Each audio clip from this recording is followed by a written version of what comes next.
மைக்கம் channel நேயர்களுக்கு அன்பு வணக்கம். பரபரக்கும் அரசியல் தேர்தல் களத்தை பற்றி தான் தொடர்ந்து நம்ம பேசிட்டு இருக்கோம். அதையும் எந்தெந்த கட்சிகள் தன்னுடைய கூட்டணி வேட்பாளர்கள் பட்டியல் பிரச்சாரத்தை ஆரம்பிச்சிருக்காங்க, இனி அடுத்து யார் ஆரம்பிக்க போறாங்க, அதுலயும் முக்கியமா ஈரான் அமெரிக்கா போர் எந்த நிலையில இருக்கு, இதை பற்றி நம்ம தொடர்ந்து சார்கிட்ட பேசிட்டு இருக்கோம். இன்னைக்கும் அதை பற்றி தான் சார்கிட்ட கேட்டு தெரிஞ்சுக்க போறோம். வாங்க கேட்கலாம். வணக்கம் சார். வணக்கம் வணக்கம். அதாவது இது ரெண்டாவது நிகழ்ச்சி இல்லை, வாசகர்கள் யாரும் இதை பெருசாக ஏதாவது கமெண்ட்ஸ் வந்திருக்கா சரியில்லாததுன்னு? சரியில்லைன்னு இல்லை, பாராட்டி தான் போட்டிருக்காங்க. அதனால் மேலும் இந்த கூட்டணிக்கு நீங்கள் ஆதரவு கொடுத்தீங்கன்னா அந்த கூட்டணி பெருங்கூட்டணியாக மாறும். தேர்தலில் தோல்வி அடைஞ்சிச்சுன்னா அந்த கூட்டணி காணா போயிடும். மக்கள் நல சார்பின்மை கூட்டணி போட்டிருக்காங்க. மக்கள் நல கூட்டணி மாதிரி. ஆமாம், மத சார்பின்மை கூட்டணி. சங்கர் சலீம் சைமன் கூட்டணி அது மக்கள் நல கூட்டணி மாதிரி ஆகாமல் அது ஒரு வெற்றி கூட்டணியாக மாற்றுறது உங்கள் கையில் தான் இருக்குது. அதனால் எப்படி வரவேற்பு கொடுக்குறீங்க, அவங்களும் இம்ப்ரூவ் ஆகணும். கேள்விகள் மற்ற விஷயங்கள் எவ்வளோ இன்ட்ராக்ட் பண்ணுறோமோ அந்த அளவுக்கு. நேற்று அந்த இதெல்லாம் ரசித்தாங்க. அந்த தாவேக்கா விஷயத்தை வெளியிலேருந்தே என்கிட்ட பல பேர் சொல்லி ரசித்தாங்க. அப்போ அந்த மாதிரி விஷயங்கள்லாம் நம்ம எவ்வளோக்கெவ்வளோ ஒரு சுவாரஸ்யமாகவும் சப்ஜெக்டாகவும் டெப்த்தாகவும் கொண்டு போனால் அதுக்கு நமக்கு வேல்யூ இருக்கும். நம்ம யாரையும் திட்ட போகிறதில்ல, எதுவும் பண்ண போகிறதில்ல. நம்ம நேற்று சொன்ன பல விஷயங்களை இன்றைக்கி மெயின் ஸ்ட்ரீம் மீடியாக்கள் தகவல்னு போட்டுனுக்கிறாங்க. அவினாசியில் எல் முருகன் போட்டி போடுறாரு, ஒவ்வொரு இடத்துலையும் நம்ம யார் நிற்க போகிறாங்களான்னு சொன்னோம். சில இது தவறும், அது நம்ம சொல்கிறதெல்லாம் 100% வராதுன்றோம். அப்போ அந்த இதெல்லாம் தகவல்னு இன்றைக்கி கண்டுபிடிச்ச மாதிரி போட்டுன்னு இருக்காங்க. அதனால் இந்த வரவேற்பு வாசகர்கள் இது பண்ணோன்னே ஹைப்பு பட்டன் சம்மந்தமாக சில பேருக்கெல்லாம் சந்தேகம் வருது. அந்த வீடியோவை மறுபடியும் போட்டு, அதாவது கமெண்ட் செக்ஷனில் நம்ம கமெண்ட்டு டைப் பண்ணுற இடத்துல அந்த பாக்ஸை லைட்டாக தள்ளினா ஹைப் வந்துடும். அதில் கிளிக் பண்ணிங்கன்னா பாயிண்ட்டு. வாரத்தில் 3 நாள் தான் பண்ண முடியும். ஒரு ஆள் 3 தடவை தான் பண்ண முடியும் வாரத்தில். அதனால் அது ரொம்ப முக்கியம். நம்ம இதில் தான் அதிக ஹைப்பு வருதுன்னு வெளியிலேருந்து சொல்கிறாங்க. அதுக்கும் நான் உண்மையிலே நன்றி சொல்லிக்கிறேன். அதே மாதிரி வேறு சில விஷயங்கள் ஏதாவது பேசணும் அப்படின்றதுனாலும் சொன்னாலும் நம்ம ஃபாலோ பண்ணுவோம். சப்ஸ்கிரைப் பண்ணுங்கள். 25,000 நோக்கி நகர்ந்துக்கிட்டு இருக்கிறோம். அதை 50,000 ஆக்குறது உங்கள் இது. ஏன்னா 60% பேர் பார்க்குறீங்க, சப்ஸ்கிரைப் பண்ணல. கரெக்டாக? அப்போ கொஞ்சம் சப்ஸ்கிரைப் பண்ணிட்டு பார்த்தீங்கன்னா கொஞ்சம் வேகமாக எகுரும் அப்படின்றது தான் இது. கேள்விக்குள்ளே போகிறோம். சொல்லுங்கள். தமிழ்நாட்டு தேர்தல் பிரச்சாரம் இப்போ யுத்த களம், அந்த களத்தை விட்டு இந்த களம், தமிழ்நாட்டு களத்துக்கு வரலாம் சார். தேர்தல் களம். ஆமாங்க சார். அதுலயும் தமிழக வெற்றி கழகத்துக்கும் தேர்தல் ஆணையம் பர்மிஷன் கொடுத்துருக்காங்க, நீங்க பிரச்சாரம் பண்ணலாம். அதே மாதிரி தேர்தல் அறிக்கையில மற்றவங்கலாம் கொடுக்கல, இவங்க மட்டும் கொடுத்தாங்களா சார்? இவங்க எப்பவுமே ஸ்பெஷல் சார். தாவேக்கா எப்பவுமே ஸ்பெஷல் சார். நாங்க பர்மிஷன்லாம் வாங்கிட்டு பேச வர மாட்டாங்க. நாங்க வருவோம் சார். எப்படி வரும்னு மட்டும் பாருங்க. 28ஆம் தேதி காலைல 10 மணிக்கு பெரம்பூர் சொல்லிட்டு 7:30 மணிக்கு வருவோம். 10 மணிக்கு பெரம்பூர், 1 மணிக்கு கொளத்தூர், அதுக்கப்புறம் அண்ணா நகர், இப்படி நாங்க வில்லிவாக்கம் அப்படி லைனா ஒரே நாள்ல எல்லாரும் கவர் பண்றாரு சார் எங்க தலைவர். யார் வரா? எங்க தலைவர் விஜய் தான். ஆமா, நாளைக்கு பாருங்க பரபரப்பா வேட்பாளர்கள் பட்டியல் அறிவிக்கிறாரு. நாளைக்கு போட்டோ ஷூட்லாம் பிரமாண்டமா இருக்கு. பரபரப்பு எல்லாம் அறிவிச்சாங்க, இவர் மட்டும் பரபரப்பா இருக்கு. இவங்களுக்கு பரபரப்பு இருக்கு. நீங்களே சொல்லிக்கீங்க. நாங்க எப்பவுமே ஸ்பெஷல் சார். நாங்க புதுசா வந்திருக்க கட்சி இல்ல. அப்படி நீங்களே சொல்லிக்கீங்க, நாங்க ஸ்பெஷல் சார். ஆமா ஆமா, கரெக்ட். பாருங்க ஆரம்பிக்கிறாரு எங்க தலைவர். நீங்க ஸ்பெஷல் தான். ஏன்னா மற்றவங்களாம் அவன் கட்சியில் இருக்கிறவங்க தான் வேட்பாளர் அறிவிப்பான். நீங்கள் காங்கிரஸ் கட்சியில் இருக்கிறவன், பாஜக இருக்கிறவன், மற்ற கட்சியில் இருக்கிறவன்லாம் சேர்த்துக்கின்னு வேட்பாளர். நாங்கள் எல்லாருக்கும் வாய்ப்பு கொடுக்குறோம் சார். தனியாக உட்காந்து புஷி நல்லா இரு ஒழிஞ்சு போ அப்படின்னு அப்படிலாம் சொல்லக்கூடாது. எங்கள் பொதுச் செயலாளர் நீங்கள் பொதுச் செயலாளர் தான் ஓரம் கட்டாங்களே. அவர் தான் டி நகரில் இருக்காருல்ல, டி நகர் தொகுதிக்கு அவர் போகிறார். அவர் மட்டும் நிற்கிறாருங்க. அவர் மாவட்ட செயலாளர் எவ்வளோ பேர் எடுத்தார்? ஒருத்தருக்கு சீட்டு இருக்கா? இருக்குது, கொஞ்சம் பேருக்கு இருக்குது, மீதி ஆடலாம் கொடுப்பாருங்க. பட்டியல் நாளைக்கு வருது, எப்படி கொடுக்க போறாரு பாருங்க. அந்த பட்டியல் நாளைக்கு பார்த்துக்கிறோம் உங்களை. சொல்லுங்க. நாளைக்கு பட்டியல் வெளியிடுறாரு. என்ன பண்ண போறாரு நாளைக்கு? இதில் இன்னொன்று என்ன தெரியுமா பிரச்சனை? இவங்க அது பண்ணுவார் இதை பண்ணுவாருன்னு லாஸ்ட்டில் எதுவுமே நடக்குது. என்னன்னு கேட்டால் அதெல்லாம் விடுப்பா, இதை பாரு, அடுத்த இது பாரு, இது பண்ண போறாரு அப்படின்னு. இது அது விடுங்க, சும்மா நீங்கள் என்னங்க நீங்கள் எங்கள் பின்னாடியே இருக்கீங்க அப்படின்வாங்க. சொல்லுங்க. நாளைக்கு எடுத்தோடனே வேட்பாளர் பட்டியல் தான் ஃபர்ஸ்ட் மாமல்லபுரத்துல நாங்க ஸ்டார்ட் பண்ணிருக்கோம். மாமல்லபுரத்துல ரைட். அங்க இருந்து நாங்க ஃபர்ஸ்ட் வேட்பாளர் வெளிய வர மாட்டீங்கறாப்ல. ஸ்டார் ஹோட்டல்ல தான் இருப்பாங்க. எலைட் பார்ட்டி அவங்க பார்ட்டி. நாங்கலாம் வேற லெவல் சார். அதான் கேக்குறேன், வேற லெவலா நீங்க? நாங்கலாம் தாவேக்கான நாங்க வேற லெவல். மத்த கட்சி மாதிரியே கிடையாது, கொஞ்சம் டிஃபரண்டா தான் இருப்போம் நாங்க. ஆமா, அதான் வந்தீங்கன்னா முடிச்சு விட்டுருவீங்க. வண்டி போனீங்கனாலும் முடிச்சு விட்டுருவீங்க. போன வாரம் ஒரு பையன் பாவம் சரி ரைட்டு, அது ஒரு பக்கம். அப்புறம் இது எப்படி நாங்களா கூப்பிட்டு அந்த பையனை எங்க காருக்கு பின்னாடி வாப்பா பைக்ல வா, நாங்க கூப்பிடல சார். புஷி ஆனந்த அவனா கேளுங்க, அவர் வந்தா தான் கூப்பிட்டாரு. புஷி ஆனந்த் தான் கூப்பிட்டாரு. எப்படி எங்க தலைவர் போற வேனை ஃபாலோ பண்ண சொல்லி அவரா ஆமா, கூப்பிட்டாரு? மாவட்டம் யாரா, தஞ்சை மாவட்டம் யாரா, பக்கத்து மாவட்டம் எல்லாம் வந்துடணும். அதான் தலைவரே, வந்துடும் தலைவரே, அதான் இதான் நடக்கிறது. யாரா, இந்த மாவட்டம் சென்னை மாவட்டம், ஐயா நாங்கள் தான் ஐயா, பெரம்பூருக்கு தலைவர் போகிறோம், நாங்கள் வந்துடுறோம். வரக்கூடாது, இந்த இடம் வரக்கூடாதா, சரிங்க தலைவரே. யாரும் வரமாட்டாங்க, விஜய் மட்டும் தனியாக போயிட்டு வருவார். நீங்கள் பார்த்துருக்கீங்களா? இங்கே வந்தால் கூட்டம் அலைமோதம். என்னன்னு கேட்டால் அவரு பெரிய ஸ்டாரு, கூட்டம் வருது. கல்யாணத்துக்கு போனால் ஏன் வரமாட்டேங்கிறாங்க? ஏன் சொன்னால் வருவாங்க. கல்யாணத்துக்கு போகும்போது விஜய் கூப்பிட்டு மாவட்ட செலவு, தலைவர் கல்யாணத்துக்கு போகிறார், ஒரே கலர் ட்ரெஸ்ஸு, கரெக்டாக வந்துடணுன்னா தலைவரை நான் பார்த்துக்கணும் தலைவர், மவுண்ட் ரோடு பாருங்கள் தலைவர் என்ன கதியாகுது அப்படின்னு. அவ்வளோதான். தலைவர் கல்யாணத்துக்கு போக முடியாது, மறுநாள் காலையில் தான் போய் சேருவார். அது தெரியும். அதனால் அதுக்கேற்ற மாதிரி போட்டுக்குவாங்க. இதில் தான் புஷி ஸ்பெஷலிஸ்ட்டு. ஆனால் அந்த புஷிக்கும் ஆப்போசிட்டாங்க. புது புது கையெல்லாம் உள்ளே பூந்துச்சு. இப்போ அங்கே என்ன நம்ம போட்டி, எங்கே கூட்டம் நடத்துகிறாங்கன்னு புஷிக்கு தெரியாது. அப்படி சொல்லலாம். புஷி ஆளே இருப்பான், அந்த கூட்டம் சவேரால வச்சுக்கலாம். தலைவரை சொல்கிறா, தலைவர் அந்த கூட்டம் சவேரால வச்சுக்கிறாங்க. சரிடா நான் பார்த்துக்கிறேன்டா. இவர் போய் சவேராக்கு போவார், இவங்க வேற எங்கேயா வச்சுருப்பாங்க. டேய் என்னடா சொன்னேன், அங்கே இட்டுன்னு வராங்கன்னா வேற எங்கேயோ போய்க்கிறாருடா தலைவர் அப்படின்னா. தலைவரை ஏமாத்திட்டாங்க தலைவரை, இங்கே வச்சுக்கிறாங்க. அப்புறம் அடிச்சு போட்டு ஓடியாருவார். இதுக்குள்ளேயும் 2 முடிவை தலைவர்கிட்ட சொல்லி எடுத்துகிட்டு இருப்பாங்க. வேட்பாளர் தேர்வில் அதான் நடந்தது. பொதுச் செயலாளருக்கே தெரியாதுங்க எங்கே கூட்டம் இருக்குது, எங்கே இவர் விஜய் போகிறாருன்னு. விஜய் புஷியை ஒதுக்கி வச்சிட்டாப்புல. தலைவர் என்ன கண்டுக்கவே மாட்டேங்கிறாரு அப்படின்னு. அதுக்கு தான் ஆதவர்ஜனா இருக்காருல்ல. அப்போ அவங்களால உழைச்ச தலைவர் அவரு தான் இப்போ எல்லாமே பிளான். எங்க தலைவரோட என்ன சொல்றது, வலது கை இடது கை எல்லாமே இப்போ அவரு தான். உயரமாக ஒருத்தருக்கிறாருன்னு இப்படியா புழுவீங்க? அவர் பாவங்க, பார்க்கறதுக்கு அப்படிங்கிறாரு, பார்த்தா அவர் அப்படின்னு. அவர் கிடையாது. அவர் பேச ஆரம்பிச்சா எல்லாரும் பயப்படுவாங்க தெரியுங்களா? அவரோட தமிழ் ஸ்பீச் எல்லாம் கேட்கும். ஒரு கட்சிக்கு 2-3 பேர் இருக்கிறாங்க. அவங்கெல்லாம் பேச ஆரம்பித்தா முட்டு சந்து தான். முட்டு சந்து நாயகர்கள்னு நான் அடுத்து பேச போகிறோம்ல. அதனால் ஒவ்வொரு கட்சியிலும் இருப்பாங்க அந்த மாதிரி. அதில் முதன்மை வேணா முட்டு சந்து கூட்டு போகிற பிரிவு அப்படின்னு ஒரு இது வச்சு அதுக்கு ஆதரவு தலைவராக போடலாம். கரெக்டாக தான் போட்டுக்கிறாங்க பிரச்சாரகரில். அவருக்கு இவர் பண்ணுற பிரச்சாரத்துக்கு இவரை பார்த்து மற்றவன் பேச ஆரம்பிச்சா என்ன கதி ஆகும்? சார் 20 நட்சத்திர பேச்சாளர்கள் இறக்கியிருக்கோம் சார் கட்சியில். அவ்வளோதானா? 20 பேர், இப்போதைக்கு 20 பேர். இன்னைக்கு 300 பேருக்கோ இதுக்கு கொடுத்துருக்காங்க மொத்தமா சார். இல்லை அதான் சொல்கிறேன். நட்சத்திர பேச்சாளர் மொத்த கட்சி எத்தனை இருக்குது? 3-4 கட்சி தான் இருக்குது. அதில் 60 80ன்னுறான். 20 பேர் வாங்கிட்டு மற்ற கட்சியில் எவ்வளோ பேர் இருக்கிறான்னு பார்த்துட்டு இந்த வார்த்தையை விடணும். 20 பேர்.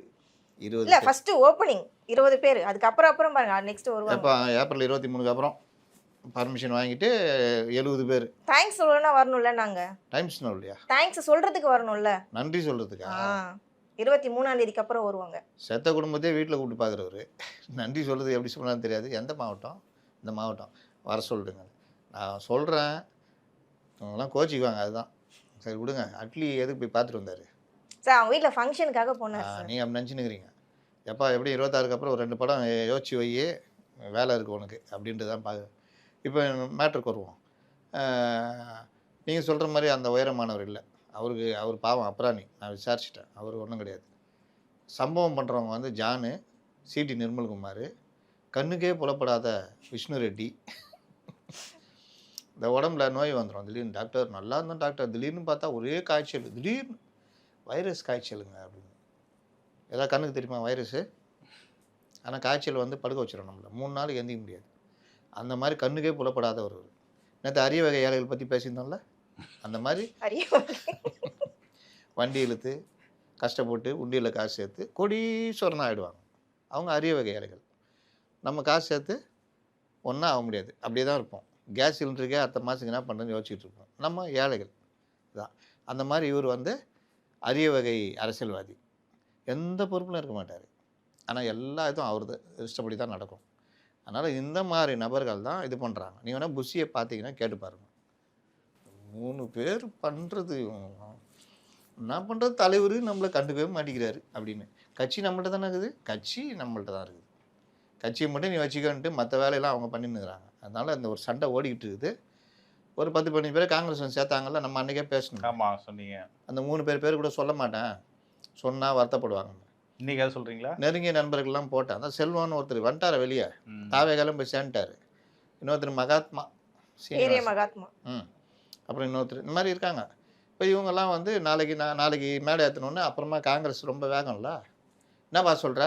நான் ஏப்ரல் வரைக்கும் இருக்கிறேன், நான் எலெக்ஷன் ரிசல்ட் வந்தோன்னா வந்துடுறேன். இப்போ என்ன இப்போ கோபநாட்டை சொல்லிட்டுனா அப்படின்வாங்க. அதனால் அது எப்படின்னு தெரியாது.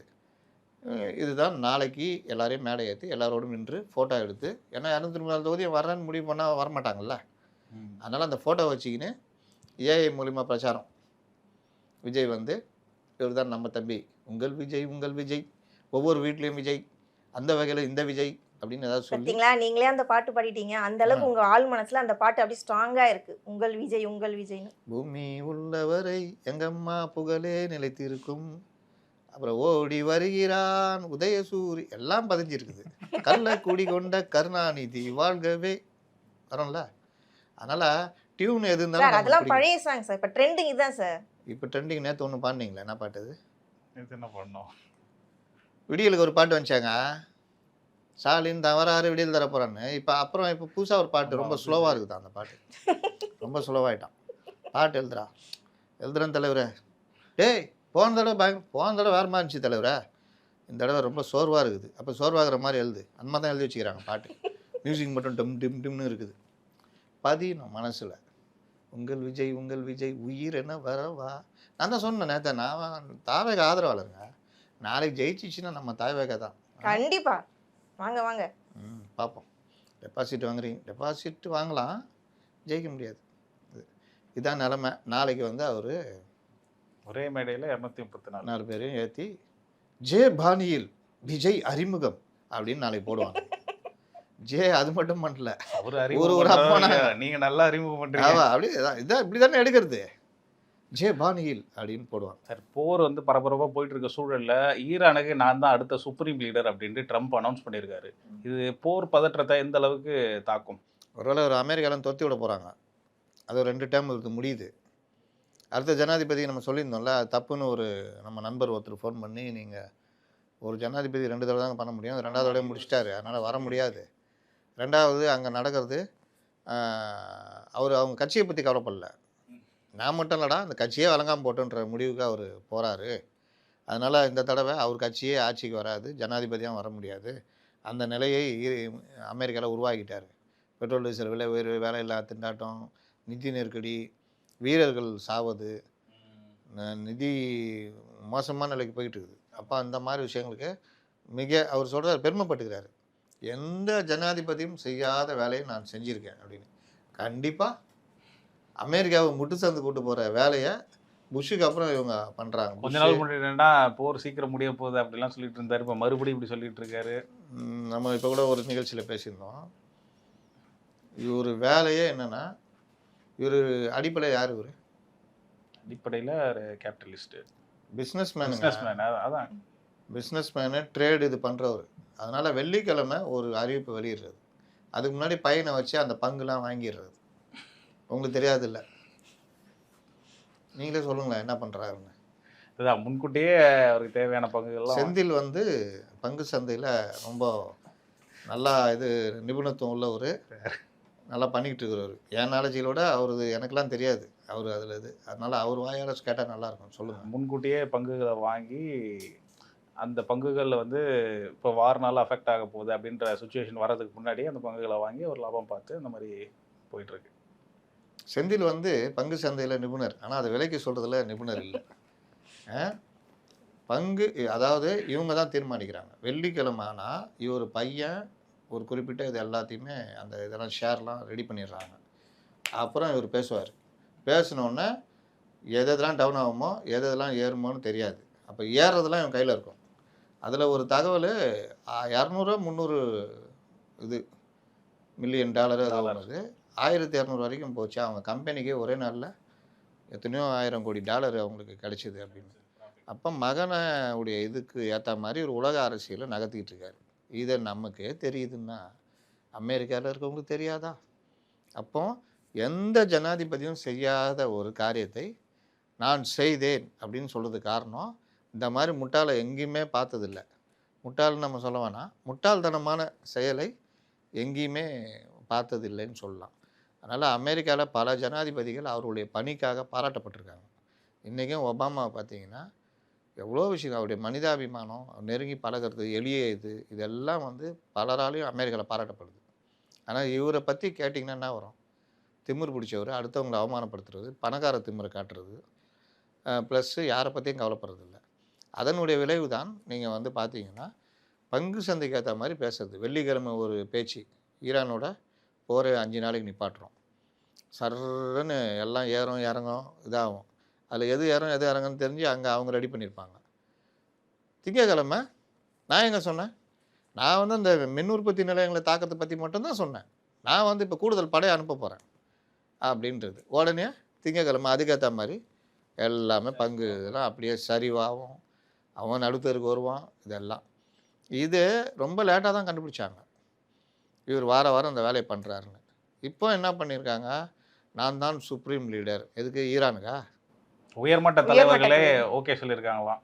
இவரை உட்காந்து மனுஷன் ரொம்ப ஈரான்ல இருக்க உயர்மட்ட தலைவர். அதான் சொல்கிறேன், உலகத்திலே ஒருத்தன் எனக்கு விருது கொடுங்களான்னு கேட்ட ஒரே ஜனாதிபதி இவர் தான். அதுவும் நோபல் பரிசு. நோபல் பரிசு, அதுவும் அமைதிக்கான நோபல் பரிசு கொடுக்கலன்னு அடிக்க ஆரம்பிச்சிட்டாங்க. அமைதியை கெடுக்கிற நோபல் பரிசுன்னு அவர் கொடுக்கலாம். அதுக்கு அந்த மாதிரி இல்லை அங்கே அவங்கள்ட்ட. அப்போ என்ன ஆயிடுச்சுன்னா, இவர் ஈரான் இங்கே தான் தோற்றி விட்ருவாங்களே எப்படியும், அதனால் நம்ம அங்கே போய் உக்காந்துக்கலாம்னு நினைக்கிறாரு போல். கோலாகாண்டில் இருக்கிறாங்க. இது வரைக்கும் எந்த ஒரு ஜனாதிபதி மேலேயும் இல்லாத காண்டில் இவர் மேலே இருக்கிறாங்க. அது காரணங்களும் தெரியும்.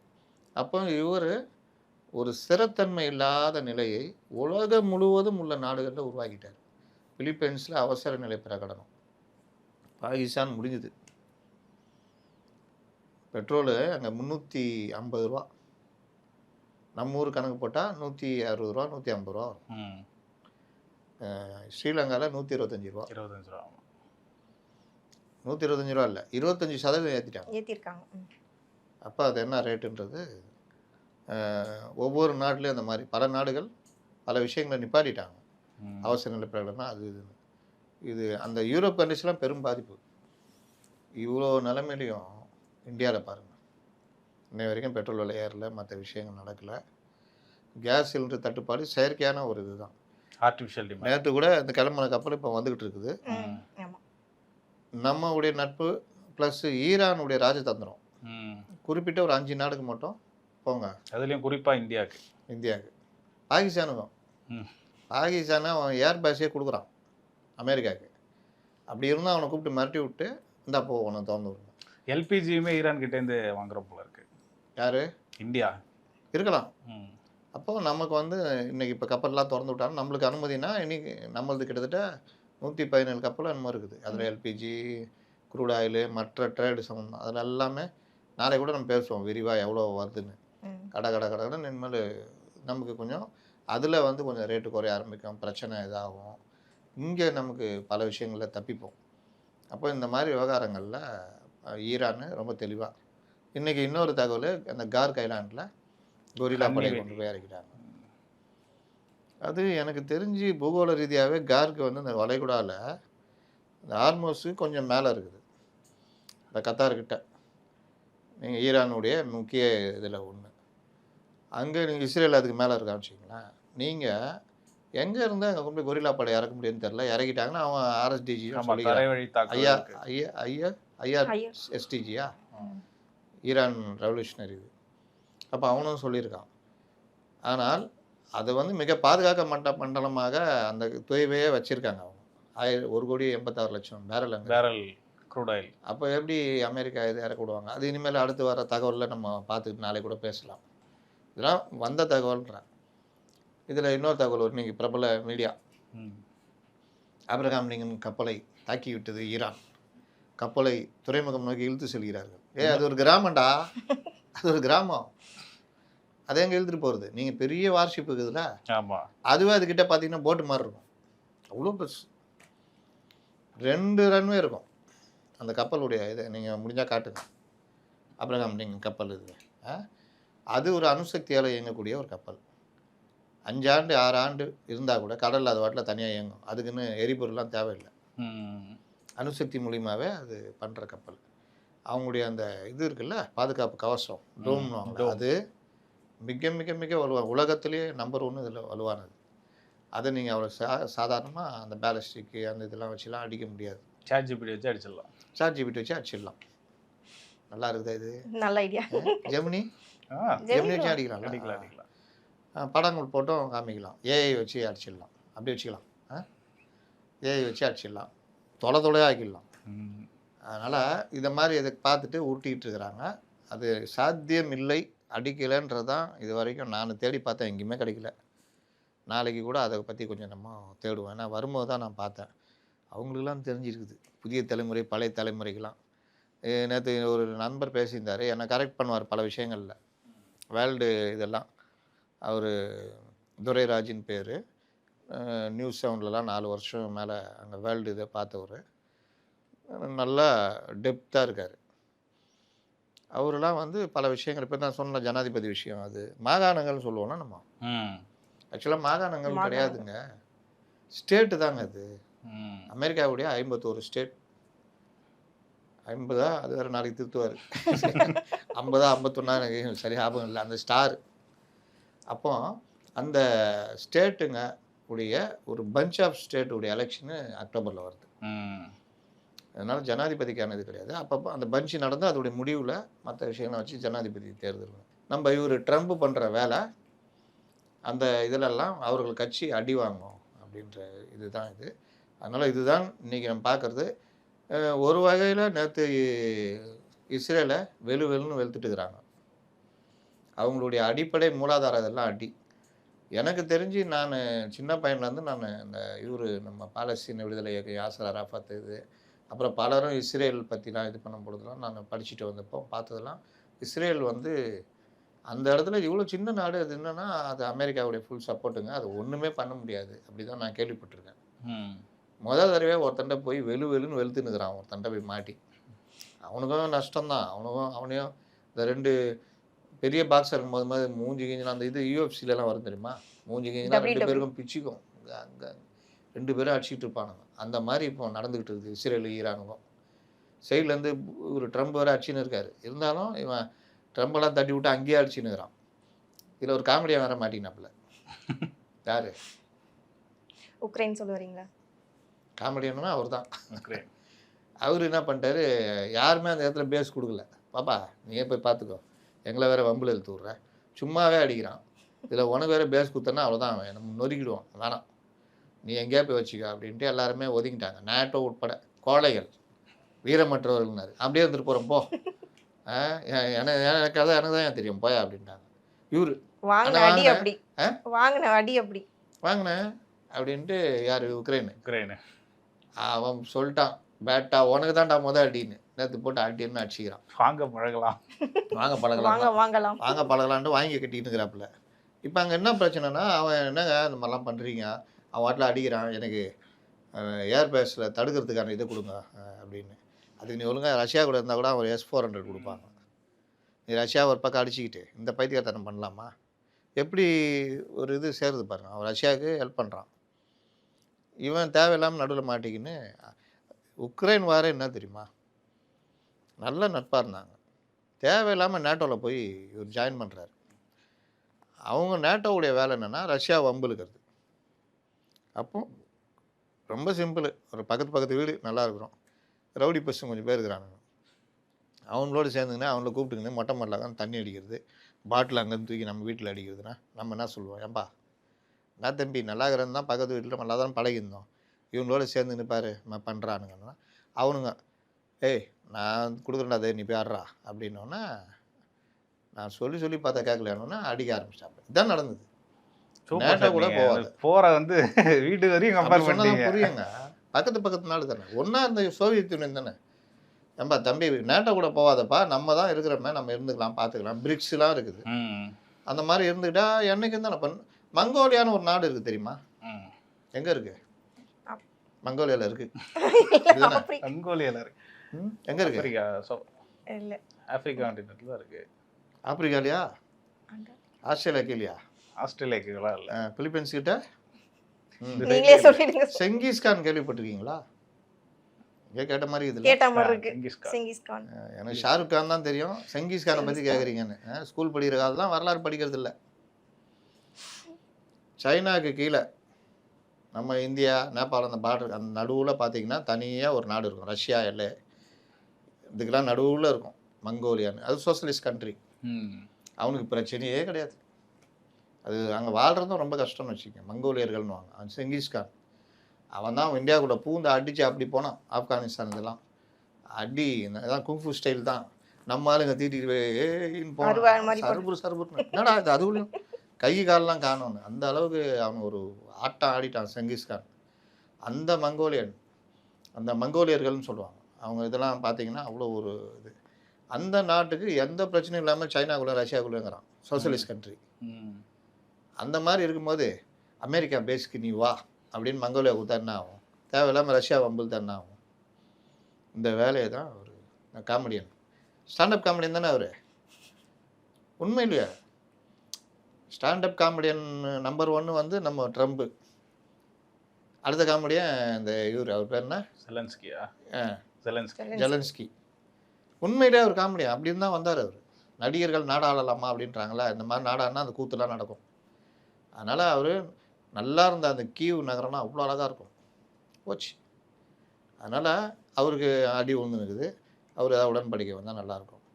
எனக்கு கேட்டால் இந்த போருக்கு ஒரு முடிவுக்கு வரணும். அது யார் இன்னைக்கு இவர் சொல்லியிருக்காரு, இதுதான் நல்ல டைமு, டக்குன்னு பேச்சுவார்த்தையை இது பண்ணுங்க அப்படி ஸ்டார்ட் பண்ணுங்க அப்படி. ஆனா அதுல இன்னொரு விஷயம் கூட சொல்லியிருக்காங்களே சார். அதாவது அமெரிக்கா வந்து ட்ரம்ப் ஒரு 5 கோரிக்கை கொடுத்திருக்காரு நான் போரை நிப்பாட்டுறதுக்குன்னு. அவங்க கொடுத்தா ஈரான் வந்து பதிலுக்கு ஒரு 5 கோரிக்கை கொடுத்திருக்காங்க. இப்படியே 2 பேருக்குள்ள போயினா எப்போ நிப்பாட்டுவாங்கன்ற மாதிரி ஒரு பேச்சு அப்படி இருக்குது. கையெழுத்து போடு, இது அப்படி நீ கையெழுத்து போடு, என்னது நீ என்னது நீ வந்து அணு ஆயுதம் தயாரிக்கூடாது நீயும் தான் அப்படின்னு. இங்கே கேட்குறத சவுத் கொரியாவில் போய் கேட்க வேண்டியது தானே? நார்த் கொரியாவில் அவர் பார்த்தீங்களா யாரையும் அடிக்க மாட்டார். அவர் ஒரு மாதிரியான ரவுடி. அவர் நமக்கு யாருக்கிட்ட இந்த ஆட்டோ ராஜான்னு ஏதோ ஒரு படத்தில் வருவாப்லையே, என்ன படம் அது? நம்ம இவர் பெரிய ரவுடியை விஷ்ணு விஷால் போட்டு அடிச்சிருவாப்புல. ஒரு பெரிய ரவுடியை விஷ்ணு விஷால் போலீஸாகவே ஏதோ இருப்பாப்புல போட்டு அடிச்சிருவாப்புல. அவன் தேடிட்டு அலைவான் விஷ்ணு விஷாலில். அந்த கேப்பில் ஆட்டோ ரவுடின்னு ஏதோ ஒன்று இவர் ஆனந்தராஜ் சுற்றிக்கிட்டு இருப்பாப்புல. 10 ரவுடிங்களை வச்சுக்கிட்டு அந்த ஒயின் ஷாப்லாம் பெருசாக இருப்பார். இவன் என்ன பண்ணுவான், இவன் தப்பிக்கிறதுக்கு அவனுக்கு கோத்து விட்ருவான். வாடா தைரியம் தான் வாடா, நீ யார்றா, நான் தான்டா ஆட்டோ ராஜா வாடா அப்படின்வான். இதோ வரேன்டா, எந்த ஒயின் ஷாப்பில் இதான்டான்னு. அங்கே வந்தோடனே அவன் ரவுடி பெருசாக இருப்பான். வந்தோடனே 2 விடுவான் 2 பேருக்கு. யார்ரா ஆட்டோ ராஜான்னொடனே கூட இருக்கிறவனு எங்கே சொல்லிட்டு போகிறான்னு, ஏய் யார்ரா ஆட்டோ ராஜா சொல்கிறா அவருக்கு. ஆனால் பண்ணான்னு அப்படின்னு நான் வந்து வண்டி எடுத்து எஸ்கேப் ஆகிடுவாங்க. அந்த மாதிரி அவர் ஆட்டோ ராஜா. யார்? நார்த் கொரியா அதிபர். யார் கூடயும் சண்டைக்கு போக மாட்டார். ஆனால் அந்த சீன்லாம் பார்த்தீங்கன்னா நேற்று கூட பார்த்தீங்கன்னா பொண்ணை அந்த இது டேங்கை ஓட்ட விட்டு அவர் மேலே டேங்க் மேலே உட்காந்துன்னு வராரு. இந்த மாதிரிலாம் அப்பப்போ மெசேஜ் விட்டுக்கிறது அவரே இந்த வெள்ளம் பண்ணுவாப்புல. ஆனால் அங்கே வந்து பெரும்பாலும் இவங்களும் போக மாட்டாங்க. இந்த இது மற்ற விஷயங்கள்லாம் இருக்குது, சைனா கூட உறவு மற்ற இதுன்னு. அதனால் இந்த மாதிரி உலகத்தில் பல டமாஸ்லாம் இருக்குது. இதில் நம்ம வாழ்க்கை தான் பெரிய இதுவாக இருக்குது. இவங்க பண்ணுற முடிவுக்கெல்லாம் நம்ம என்ன கதையாக போகிறோம். ஏதோ ஒரு மூலையில் நடக்கிறது இங்கே அஃபெக்ட் ஆகுது. அங்கே அடித்தா இங்கே வலிக்குது. உண்மையிலேயே வலிக்குதுல்ல? கண்டிப்பா உங்களுக்கு நல்லா வலிக்குமே. ஹோட்டலில் நீங்கள் தங்கி இருக்கிற அந்த ஹாஸ்டலில் இருக்கா சாப்பாடு? இருக்கு, மேனேஜ் பண்ணுற அளவுக்கு இருக்குது. மேனேஜ் பண்ணுற அளவுக்கு. இன்னும் அடித்தா நல்லா வலிக்கும். இதை தான் அங்கே அடித்தாங்க. அங்கே அடித்தா அங்கே தான்டா வலிக்கும். இங்கே எப்படிடா வலிக்குன்னா இதுதான் வலிக்குது. அங்கே அங்கே அடித்தா இங்கே வலிக்க தான் செய்யும். வலிக்க விடாமல் ஓரளவுக்கு மோடி பார்த்துக்கிறாரு. அவராலேயும் முடியலன்னா 110 ரூபா பெட்ரோல் அப்படின்னு ஆச்சுன்னா நல்லா வலிக்கும். பாவப்பட்ட கூட்டணி. இந்த சைடு சார் அப்படிலாம் சொல்லாதீங்க சார். நாங்களாம் நல்ல கூட்டணி சார். நீங்களும் வாய்ப்பு கொடுத்தாரு, நாங்க நல்ல கூட்டணியா வரோம். இடிதாங்கி அடி செம்மடி. இது அடி அல்ல, முதுகில் தட்டி தடவி கொடுத்தார். நாங்க பாத்தீங்கன்னா எவ்வளவு தைரியமா கூட்டணிக்கே வர மாட்டோம். இது வேதனை. இப்படி ஒட்டினுக்கிறாரு. இவருக்கே பிரச்சனை. 6லேருந்து 2 எக்ஸ்ட்ரா கேட்டு வாங்கிக்கிறாரு. இவர் அவருக்கு ரெக்கமெண்ட் பண்ணுறாரு. இந்த பசங்க அடி வாங்க வாத்தியார்ட்ட கை சார் அவனை அடிக்காதீங்க சார், அவன் மேலே நான் எல்லாம் சேர்ந்து போயிட்டு வந்துட்டு அவன் நல்லவன்ற போடுறேன் போட்டு முடியாளனும். அந்த மாதிரி இவருக்கே 6லேருந்து 8 தான். அண்ணன் கமலஹாசனை கைவிட்ட கூட விடாத. ஏன்னா அவர் கமல்ஹாசன் 2 வார்த்தை கற்றுக் கொடுத்துட்டார்ல, தமிழ் வார்த்தை. அது அதியுச்ச அது உச்சபத்த பக்குவம். மேதாவியா? பக்குவம். பக்குவம் பக்குவம். அதியுச்ச பக்குவம். ம். நனின்றதுக்கு அது சொல்லிட்டாங்க, யாரோ ஒருத்தர் என்கிட்ட கூப்பிட்டு சொன்னாங்க. நனினா கொஞ்சம் மறந்துட்டேங்க. மிக இவங்கள பேசுறதுக்கு நம்ம தமிழ் கற்றுக்க வேண்டியதாகுது. இப்போ தங்கிலீஷுக்கு போயினுக்குது, நம்ம நடுவில் இருந்து தடுமாறின்னு இருக்கோம். நம்மளை போய் தூய தமிழுக்கு வேணா நான் எங்கே போகிறது? மறுபடியும் போய் கொஞ்சம் செய்யுள்கள்லாம் கொஞ்சம் படித்தா தான் வேலை ஆகும்னு நினைக்கிறேன். அதுவாக மேட்ரு இதில் ஒரு விஷயம் என்னது மறந்துட்டோம். எடுத்த உடனே கழட்டி அடின்னு அடிச்சு தான் அவர் சாஃப்டாக எழுதுறாரு கமல். நல்லாறு எனினும் குழல் தீது மேலுலகம் இல்லெனினும் ஈதலே நன்று. அர்த்தம் சொல்லுங்க. அதாவது பிறர்கிட்ட வாங்குற பொருள் நல்ல வழியே வந்தாலும் அது தீமையானதுன்னா அதை கண்டுக்காதீங்க. இது கொடுத்தாதான் உங்களுக்கு சொர்க்கம் அப்படின்னா கூட வாங்கிக்காதீங்க. சொர்க்கம் இல்லை, இது கொடுத்தாலும் உங்களுக்கு சொர்க்கம் இல்லைங்க அப்படின்னா அதை பற்றி கவலையே படாதீங்க, கொடுக்குறத கொடுத்துருங்க. அப்படின்னா பிச்சை போட்டால் உனக்கு புண்ணியம்டா அப்படின்னு, இல்லை உனக்கு புண்ணியம் இல்லை பிச்சை போட்டா அப்படின்னா அதை பற்றிலாம் கவலைப்படாத, பிச்சை போட்டுரு அப்படின்னு ஆரம்பிக்கிறாருங்க. நான் இந்த அறிக்கை போடலாமா வேண்டாமா? ம் இப்ப பிச்சை போடலாமா வேண்டாமா? உனக்கு பண்ணுறது புண்ணியமே இல்லை, நீ ஜெயிக்கிறதுனால 5 பைசா பிரயோஜனம் இல்லை, அப்படி இருந்தாலும் போய் தோலை நான் விட்டு கொடுக்குறேன்றாரு. கமல்ஹாசன் சாதாரண ஆள் இல்லைங்க. நான் சொன்னேன்ல 5 நாள் ஆகும் புரியறதுக்கு, எனக்கு 2 நாள் ஆகிது பாருங்க. அதுவே நேற்று ஒருத்தர் சொல்லும் போது தான் புரிஞ்சுது. பாவி நல்லார் எனினும் குழல் தீது மேல் உலகம் இல்லைன்னும் ஈதலே நன்று. அப்போ உனக்கு நீ புண்ணியம் தானம் பண்ணால் புண்ணியம் இல்லைன்னு தெரிஞ்சா கூட கவலைப்படாத, போட்டு தொலை. வந்து அழுகுறான், வேற வழி இல்லைன்னு. நான் போ அப்படின்னு. என்னங்க கமல்ஹாசன் இப்படிங்கிறாரு, வெயிட் ஆகுறாருல்ல, இதான் கமல். ஆள வந்தார். ஆள வந்தான் படத்துலயே இப்படிதான் இருந்தார். இதுக்கு மட்டும்தான் அவர், மற்றபடி கட்சியை கொண்டு போய் முட்டுச்சந்தில் விட்டார். என்ன சொல்கிறேன், 140 தொகுதிகள் நின்னீங்கள, பட்சம் மரியாதை காப்பாற்றிக்கலாம்ல, மிஸ் பண்ணிட்டாரு. திடீர்னு அவருக்கு இந்த இதெல்லாம் ஞான உதவியெல்லாம் வந்து இந்த மாதிரி இதெல்லாம் குரல்லாம் எழுதி அப்புறமா அப்படி. ஏன்னா இது நம்ம முதல்வருக்கு எல்லாம் புரியாது. இப்போ முதல்வர்னோட திமுக தலைவர்னு வச்சுக்கலாம், அது பார்க்கறதுக்குலாம் நேரம் இருக்கா? பார்ப்பாரு. நல்லா நின்னும் குரல்லாம் எழுதிக்கிறீங்க, அம்மா தலைவரை நீங்கள் சீட்டு இது பண்ணல, அதுக்கு தான் அதை கட்டுறேன்.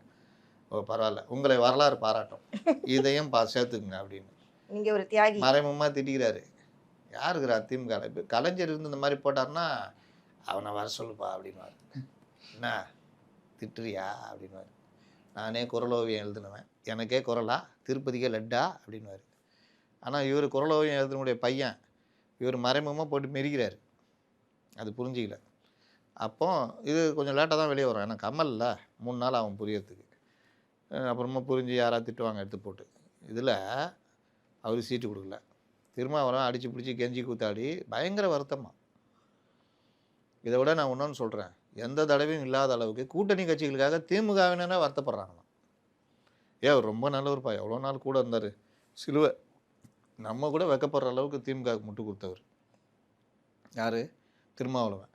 அவ்வளோ மரியாதை இருந்துச்சுப்பா அவர் மேலே, நம்ம கூட சேர்ந்து மரியாதையே போச்சு அவருக்கு. நம்ம ஆட்சியை முட்டு கொடுத்து அவருக்கு போய் இந்த மாதிரி பழி வாங்குறாங்களே இடதுசாரிகள் பாரு என்னன்னாலும். ஆனால் பொதுவாக ஒரு திமுக காரன் நீங்கள் சாதாரணமாக பேசுனீங்கன்னா சொல்லுவாங்க, கஷ்ட காலத்தில் யாருக்கு துணை நிற்கிறாங்களோ அவங்கள தான் நம்ம மதிப்போம். கஷ்ட காலத்தில் துணை இல்லாத ஒரு ஆளை நம்ம வந்து பெருசாக இது பண்ணிக்கிட்டு கஷ்டத்தில் துணை நின்றவங்களை ஓரம் கட்டணும்னா சும்மா இருக்கிறவங்க கூட சொல்லுவாங்க, நீ திமுகவில் அதான் டாக்கு. கஷ்டத்தில் துணை நின்னாங்க, ஒரு அடையாளத்தை கொடுத்தாங்க. 2019 இவங்க முறுக்கின்னு இருந்தாங்கன்னா ஜெயிச்சிருக்க முடியுமா? அதற்கு பிறகும் 2021 அவங்கள ரொம்ப கீழே இறக்குனப்பவும் சகிச்சுக்கிட்டு இருந்தாங்க. அதுக்கு பிறகும் இந்த 5 வருஷம் அவங்க அரசை எதிர்த்து ஏதாவது பேசியிருக்காங்களா? இன்னும் கேட்டால் பல அரசுடைய பிரச்சனைகள் எதிர்கட்சிகள் வைக்கும் பொழுது இவர்கள் அந்த பக்கம் நின்றுக்கிட்டு உங்கள் பக்கம் நின்னாங்க, அதற்கு ஒரு நன்றி கூட இல்லையா? ஏதோ அது சொல்கிறாரு, போட்டால் புண்ணியம் இல்லைன்னு நினச்சாலும் போட்டு தொலை அப்படின்னு, அந்த மாதிரி போட்டு தொலைகிறீங்களே, எப்படி நியாயம்? சரி இது இப்படியே இருந்திருந்தா கூட ஓகே. ஆனால் ஒரு அம்மா 5 வருஷம் அவங்களை திட்டிருக்காங்க, அவ்வளோ பேச்சு பேசியிருக்காங்க. போன பார்லிமெண்ட் எலெக்ஷனும் அவ்வளோ பேச்சு. அவங்கள கூப்பிட்டு இவங்க எல்லாரையும் கூட பெரிய மரியாதை கொடுத்தா எப்படி இருக்கும்? எவ்வளோ வருத்தத்துக்குரிய விஷயம். இவங்க எல்லாருக்கும் 8 சீட்டு இருக்குது. நேற்று எடப்பாடி பழனிசாமி சொல்கிறார்ல, அங்கீகரிக்கப்பட்ட கட்சி தேர்தல் ஆணையத்தால் அங்கீகரிக்கப்பட்ட மாநில கட்சி.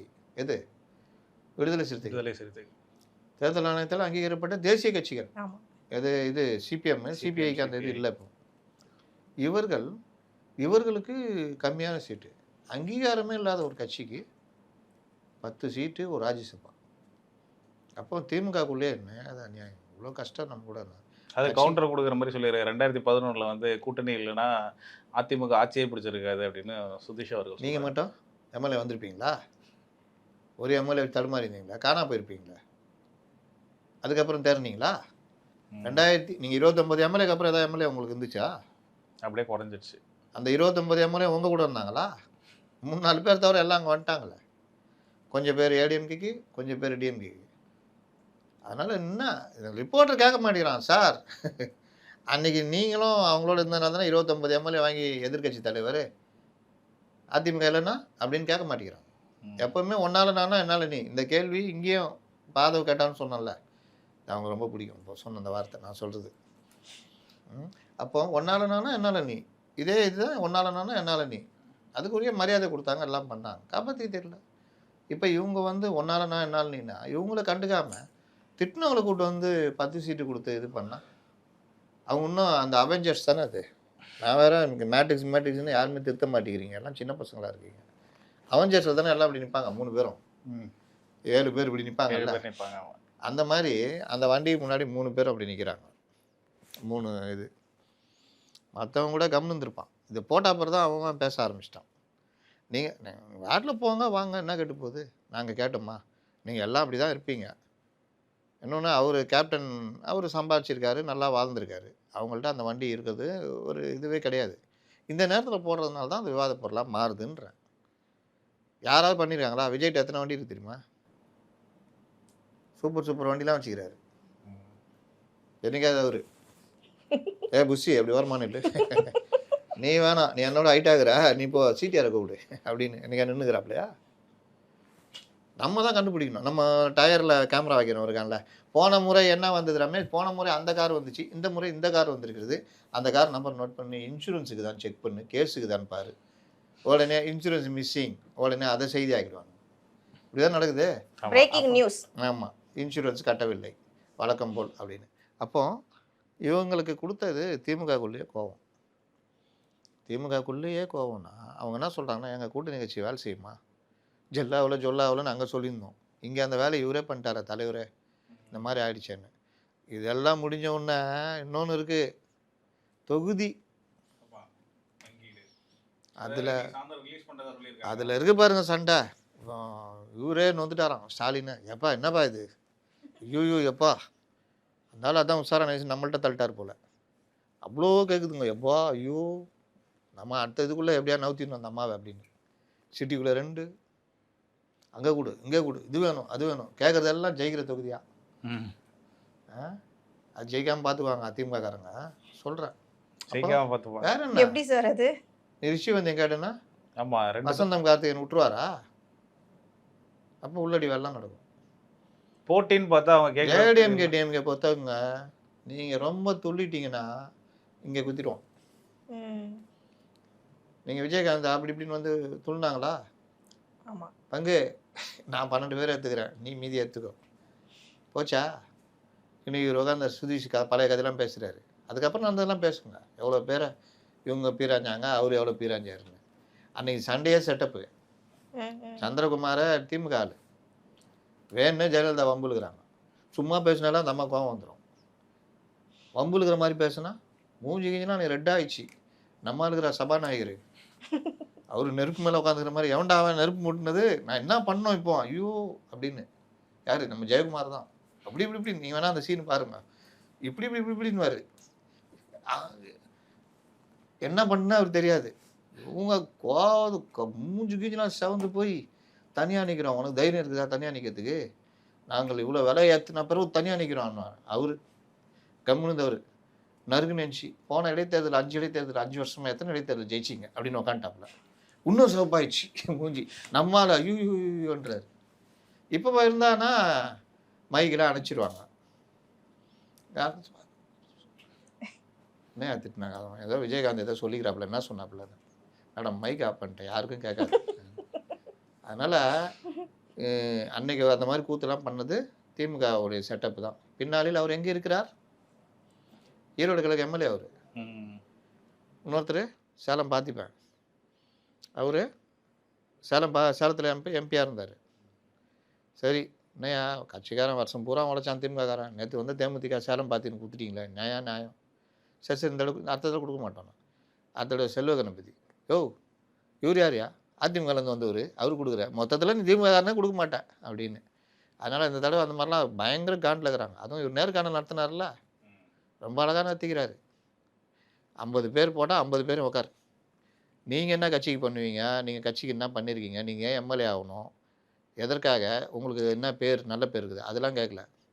தொகுதி பற்றி சொல்லு, தொகுதி பற்றி நாங்கள் முடிவு பண்ணுவோம், இருந்தாலும் தொகுதி பற்றி சொல்லுங்கள். நீங்கள் அண்ணா நல்லா இருக்குதுண்ணே, விடியல் பயணம், அந்த இது இந்த மனப்பாடம் பண்ணுற ஒப்பிலாம் சொல்லாத, அது சொல்லு. இவர்கிட்ட ரிப்போர்ட்டுக்குது, அவங்கள பற்றி காய்ச்சி மூச்சின்னு கடிச்சு வச்சுக்கிறாரு. அதனால் எல்லாம் இந்த கட்சி இப்போ கார்ப்பரேட் கட்சி தானே, உணர்வுபூர்வமாக இன்றைக்கி எந்த கட்சியிலையுமே கிடையாது. அப்போ அவங்களுடைய பிஸ்னஸ்ஸு மற்ற விஷயங்கள்லாம் நீங்கள் தொகுதி தூக்கி அவங்களுக்கு கொடுத்தனா அடுத்த 5 வருஷத்துக்கு இதே மாதிரி கொடுப்பீங்க. அதனால் போட்டு சேரை காலை அறுத்துருவாங்க. ஜெயிக்கிறதுலாம் பார்த்துக்குவாங்க, தான் நடக்கும். சரி சார், அப்படியே இந்த திமுக வந்து அப்புறம் ஏப்ரல் 2ஆம் தேதி வந்து பிரச்சாரத்தை ஸ்டார்ட் பண்ண போகிறதா சொல்லியிருக்காங்க. எத்தனை வந்து 2ஆம் தேதி தான் வரப்போறாரு. 2ஆம் தேதி ஏப்ரல் 2ஆம் தேதி வரார். வந்துன்றீங்களே. ஏப்ரல் 2 ஆரம்பிச்சு 21 முடிக்கிறாங்க. திருவாரூர்ல ஆரம்பிச்சு கொளத்தூர்ல முடிக்கிறாங்க. அனல் பறக்கும் பிரச்சாரம் ஸ்டார்ட் ஆக போகுது. 6ஆம் தேதி வேட்புமனு தாக்கல் பண்ண போறதா சொல்லியிருக்காங்க. அப்புறம் இபிஎஸ் வேற ஒரு சைட்டை ஸ்டார்ட் பண்ணிட்டாங்க. இவங்க தான் ஃபர்ஸ்ட் ஸ்டார்ட் பண்றாங்க, அவங்க லேட்டா ஸ்டார்ட் பண்றாங்களோ? யாரு? எப்பவுமே அவங்க லேட்டு தான். அவர் ஏற்கனவே 180 தொகுதி முடிச்சிட்டாரு. நேற்று மயிலாப்பூர் ஆரம்பிச்சிட்டாரு.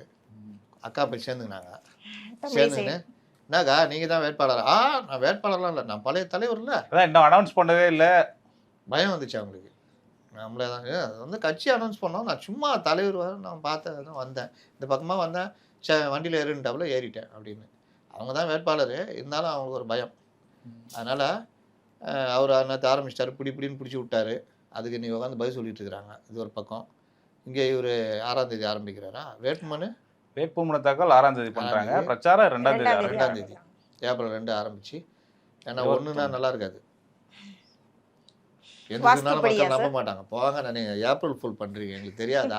ஏற்கனவே 5 வருஷம் ஏப்ரல் ஃபுல் பண்ணீங்க, இன்றைக்கும் ஏப்ரல் ஃபுல் பண்ணீங்களான்றதுனால உஷாராகி தலைவரை 1ஆம் தேதி சொன்னால் நம்ப மாட்டான். நம்மளை ஏற்கனவே தான் ஏப்ரல் 2 ஆரம்பிக்கும் தலைவர். 2ஆம் தேதி ஆரம்பிக்கிறாரு. அவர் பாடியில் அவர் பண்ணுவார்.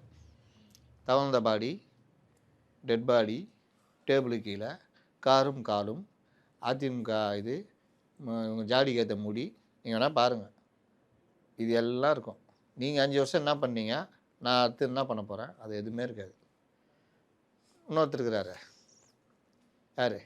செங்கல், அவரும் அதே தான். இது கிளீன் போல்டு, அது மாதிரி எதாவது எழுதி கொடுப்பானுங்க, அதை அவர் பேசிகிட்டு இருப்பார். மொத்தத்தில் மக்களை கவர்ற மாதிரி என்ன செய்ய போகிறோம்னு தேர்தல் அறிக்கை என்றைக்கு வருது? எப்படியும் 23க்குள்ளே வெளியிட்டுருவாங்கல்ல. 23 பிரச்சாரத்துக்கு முன்னாடியே அறிவிச்சிருவாங்களா சார்? அறிவிக்கணும்ல, எதான் கேட்குறேன், எப்போ வருதுன்னு. நீங்க தான் சொல்லணும், இன்னும் 2-3 நாள்ல வந்துடும். தான் கேட்கணும். கனிமொழிக்கு வாழ்க்கையிலேயே அவங்க பெரிய படிப்புலாம் படிச்சிருக்காங்க, பத்திரிகையாளர்லாம் இருந்திருக்காங்க. அவங்க எழுதுறதுக்கு கஷ்டப்பட்ட காலமே கிடையாது. ஆனால் இப்போ ரொம்ப கஷ்டப்பட்டுக்கிறாங்க, என்ன தேர்தல் அறிக்கையில் எழுதுறதுன்னு. அவங்களுக்கும் மாநில அரசியலுக்குள்ள வரணுன்ட்டு ஒரு இன்ட்ரெஸ்ட் இருக்குது. அவர் பேசுறது அது இவங்க உருட்டுறதுங்க, அதெல்லாம் வரவிட மாட்டாங்க. அவங்களாம் வர முடியாதுங்க. வருவாங்க, ஒரு நாள் வருவார்கள். அந்த நாள் வேறு மாதிரி இருக்கும். அப்போ வருவாங்க, இப்போ வர விட மாட்டாங்க. அதனால் அவங்களுக்கு இருக்காது பெரும்பாலும். சரி சார், எஸ்வி சார் வந்து ஒரு ப்ரெஸ் மீட் கொடுத்துருந்தாங்க, அதுதான் இப்போ பரபரப்பாக போயிட்டு இருக்கு. அதில் அவர் சொன்ன விஷயங்கள் எப்படி பார்க்குறீங்க? சீரியஸாக பார்க்க வேண்டிய விஷயங்க. பெண்கள் பாதுகாப்பு கேள்விக்குறி ஆகும் பொழுதெல்லாம் ஒரு கேள்வி ஆணாதிக்க சிந்தனையாளர்களாலும் மற்றவர்களாலும் வைக்கப்படும். நீ ஏன் அந்த ட்ரெஸ் போட்டு போன, நீ ஏன் அந்த நேரத்துக்கு போன, நீ ஏன் அவன் பார்க்குற மாதிரி நடந்துக்கிட்ட, உன் உடையில் தப்பு, உன் செய்கையில் தப்புன்னு குற்றத்தை பெண்கள் மேலேயே போடுவான். ஒரு அம்மா ஒரு தடவை நீயா நானாலே இதில் ப்ரோக்ராம் பேசினாங்க. பெண்கள் வந்து எப்படி இருக்கணும்னு, நீங்கள் பெண்களை நீ இப்படி இப்படி போகணும், அப்படி நடந்துக்கோ, இப்படி ட்ரெஸ் பண்ணு, அப்படி பண்ணுன்றதை விட பெண்களை நீ எப்படி பார்க்கணும், நீ எப்படி பெண்களை மதிக்கணும் அப்படின்னு ஆம்பளை பசங்க சொல்லி கொடுத்து வளங்க அப்படின்னாங்க. இது வந்து அவ்வளோ சீக்கிரம் சாத்தியம் இல்லை. எல்லா இடத்திலும் நாம் அழியாமல் ஒரு ஆணாதிக்க சிந்தனை எல்லாருக்குள்ளேயும் இருக்குது. எல்லோருக்குள்ளேயும் இருக்குது. அது வீட்டில் ஒரு சின்ன விஷயத்தில் தொடங்கியிருக்கோம். நான் சமீபத்தில் ஒரு வீட்டுக்கு போயிருந்தப்போ சின்ன குழந்தை அது. அதோட கொஞ்சம் பெரிய பையன் அவன். அவர் பெருக்கக்கூடாது, இந்த பொண்ணு தான் பெருக்கணும் அப்படின்னு அவங்க தாத்தா சொல்கிறாரு. ஏன் அப்படின்னு, அவங்கவுங்க வேலையை அவங்க பார்க்கணும். இது எப்படி அவங்க வேலையில் வரும்? அதெல்லாம் இதான். ஏன்னா அந்த இடத்துல கூட அது வெளிப்படுது. அந்த பையனை செய்ய வச்சா அவன் பொறுப்பான ஒரு பையனாக வளருவான். நம்ம வீடு நம்ம சுத்தம் பண்ணோன்னா அவன் எங்கே போனாலும் அவன் நல்லா இருப்பான். நீங்கள் ஒரு அப்பா அடிக்கடி ஒரு பையனை திட்டிகிட்டே இருப்பார். ரூம் விட்டு வெளியே வந்தால் சுவிட்ச் ஆஃப் பண்ணுறா, ஃபேன் ஆஃப் பண்ணு, லைட் ஆஃப் பண்ணு, பாத்ரூம் போனால் லைட் ஆஃப் பண்ணு, ஹீட்ரு போட்டுனா லைட் ஆஃப் பண்ணு, இது ஆஃப் பண்ணு, அயன் பண்ணனா சுவிட்ச் ஆஃப் பண்ணு, இதை பண்ணு, அதை பண்ணு, குப்பையை அந்த இடத்த கண்ட ஏன் இப்படி கீழே போடுற, அதை அப்படியே கொண்டு போய் டஸ்ட்பினில் போட வேண்டியதானே. நம்ம வீடு நம்ம தான் சுத்தம் பண்ணணும். இப்படிலாம் அவனுக்கு பயங்கர வெறுப்பு. ஆனால் அப்பா சொல்லி சொல்லி அவனுக்கு அது பழக்கமாயிடுச்சு. அந்த பையன் அவனை அறியாமல் பண்ணுறான். அந்த பையன் படித்து கிடிச்சு இன்டர்வியூ போகிறான். இன்டர்வியூவில் வந்து எல்லாம் உட்காந்துருக்காங்க. டேப் திறந்துருக்குது, சுவிட்சு இதை இது கண்டபடி இருக்குது. அந்த பையன் போகிறான், டேப்பை மூடிடுறான், தேவையில்லாமல் ஃபேன் ஓடுறதுல ஆஃப் பண்ணுறான், குப்பை கொட்டி கிடக்குது எடுத்து குப்பை தொட்டில் போடுறான், டேபிளில் சதுரிக்க புத்தகங்களை சும்மா அப்படி இருக்கும்போது ஒரு அப்படி அடுக்கி வச்சுட்டு ஒரு புக்கை படிச்சுக்கிட்டு இருக்கிறான். கொஞ்ச நேரம் பொறுத்து இன்டர்வியூ வராரு ஹெச்ஆர். இந்த தம்பி தவிர எல்லாம் கிளம்புங்கன்றாப்புல. சார் இன்டர்வியூலாம் நாங்கள் முடிச்சிட்டோம், நீ கிளம்பு. என்ன சார் சொல்கிறீங்க? இவர் தான் செலக்டடு. ஏன்? நாங்கள் வச்ச இன்டர்வியூ நீங்கள் எப்படி இருக்கீங்கன்னா இல்லை, கம்பெனியுடையதை எப்படி நீ இது பண்ணுறான்றது தான். அந்த வகையில் அவர் வந்து திறந்து கிடந்த நாங்கள் தான் திறந்து வச்சுருந்தோம், தண்ணியை மூடுறாரு. நீங்கள் எல்லாம் போயிட்டு தான் வர்றீங்க, யாருமே கண்டுக்கல. ஃபேன் ஓடிக்கிட்டு இருக்குது வீணா, யாருக்குமே அதை ஆஃப் பண்ணணும்னு தோணலை. குப்பை நம்மளை சுற்றி கிடக்குது, அதை எடுத்து டஸ்ட்பினில் போடணும் கூட யாருக்கும் தோணலை. நீங்கள் 2 குப்பை எக்ஸ்ட்ரா போடுறீங்க. புக்குங்க சதுரி கிடக்குது, அது சும்மா ஒரு அழகாக அடுக்கி வைக்கணும்ன்றது கூட உங்களுக்கு தோணலை. அதெல்லாம் தம்பி செஞ்சாப்புல. இதுதான் எங்களுடைய பரிச்சை. கம்பெனியை நல்லா பார்த்துக்கூடிய ஒரு நிர்வாகி தேவை. பண்ணாரு, நாங்கள் எடுக்கிறோம் அப்படின்னு. அப்போ தான் அந்த பையன் நினச்சி பார்த்தான், நம்ம அப்பா நம்ம அறியாமல் நமக்கு ட்ரைனிங் கொடுத்துருக்காருன்னு. இது வந்து நான் சொல்கிற கதை எல்லாருக்குமே பொருந்தும். ஒரு அவ தான் தங்கச்சி தான் செய்யணுமா, நீயும் செய்டா. அம்மாவுக்கு கஷ்டமாக இருக்கா, நீ ஒரு ஹெல்ப் பண்ணுறா. இப்படி சமையல் கற்றுக் கொடுப்பாங்க ரொம்ப பேர் பசங்களுக்கு. அது வந்து முன்னெல்லாம் அடுப்படியில் வந்து ஆண்கள் நுழையிறது அவமானகரமாக இருந்தது. இன்னைக்கு ஈக்குவலாக ஒர்க் பண்ணிகிட்டு இருக்காங்க வச்சுக்கோங்க. அப்போ இந்த மாதிரி பண்ணுறது, பாத்திரங்கள் கழுவுறதோ மற்ற விஷயம் ஹெல்ப் பண்ணுறதுன்றது பொறுப்புள்ள ஒரு ஆண்மகனாக ஒரு என்ன சொல்லுவாங்க, அந்த ஹாஸ்பிட்டாலிட்டின்னுவாங்களே, ஒரு நல்லா பார்த்துக்குவார், குடும்பத்தை பார்த்துக்குவாருன்றது. இதுதான் ரொம்ப முக்கியம். நீங்கள் படிப்பு பெரிய இடத்துல வேலைலாம் கணக்கு இல்லை, நீங்கள் எப்படி வளர்றீங்கன்றது தான் கணக்கு. கரெக்டாக வளர்ந்தீங்கன்னா நீங்கள் நல்லா சமுதாயத்தில் இருப்பீங்க, நல்ல ஒரு இதுவாக இருப்பீங்க, உங்களை சுற்றி இருக்கவங்க நல்லா இருப்பாங்க, உங்களுக்கு அந்த இறக்கத்தன்மை இருக்கும். பெண்களை நீங்கள் இதுவாக பார்க்க மாட்டீங்க. ஒருத்தர் அவங்க கஷ்டத்துக்கு தானே நம்மள்ட்ட வேலைக்கு வராங்க, அதை எப்படி நம்ம பயன்படுத்தணும் ஏன் பார்க்குற, இந்த பார்வைலாம் இருக்கும். எல்லாருமே உணர்வுகளால் உந்தப்பட்டவர்கள் தாங்க. ஆனால் நம்ம எல்லோருமே கட்டுப்பாடுலாலும் வாழ்ந்துட்டுருக்கணும். உணர்வுகள் இருக்கும், கட்டுப்பாடும் இருக்கணும். சான்ஸ் கிடைச்சா பண்ணுறதுன்னு எல்லா இடத்துலையுமே இருக்குது. அதை வந்து நீங்கள் ஓரளவுக்கு இதுன்னு இதில் எக்ஸ்ட்ரீம் தான் இந்த பாலியல் பலாத்காரம். இந்த பார்வை இருக்குல்ல, இந்த ஆணாதிக்க பார்வை, அதுதான் எஸ்வி சேகர்ட்ட இருக்குது. என்ன சொல்கிறாரு, அந்த நேரத்துக்கு எதுக்கு புதர் பக்கம் போனான்? அந்த கேள்வி நீ கவர்மெண்ட்டை பார்த்து கேட்கணும். மத்திய அரசு கழிப்பறை கட்டுறதுக்கு நிதி கொடுத்து அனுப்புகிறாங்க. அதில் ஒரு விஷயம் கூட சொல்லியிருப்பாரே சார், அதாவது நாங்கள் தெருவுக்கு மட்டும்தான் விளக்கு வைக்க முடியும், புதருக்குள்ளெல்லாம் எங்களால் விளக்கு வைக்க முடியும். இந்த வார்த்தையை புதருக்குள்ளே நீங்கள் விளக்கு வைக்க தேவையில்லை. ஆனால் கழிப்பறை கட்டுறதுக்கு மத்திய அரசுடைய நிதி உதவியை நீங்கள் முறையாக கழிப்பறை கட்டுறீங்களா? ஸ்கூலுக்கு வந்து நிதி வருது, நீ கட்டடங்கள் நல்லா இருக்கா? எத்தனை விஷயங்கள். இதை கேட்குற ஆள் அந்த நேரத்துக்கு அவன் ஏங்க வந்தான், ஏன் அவன் போதை பழக்கத்தை இந்த மாதிரி ஒரு மிருகம் எப்படி நடமாட முடியுது?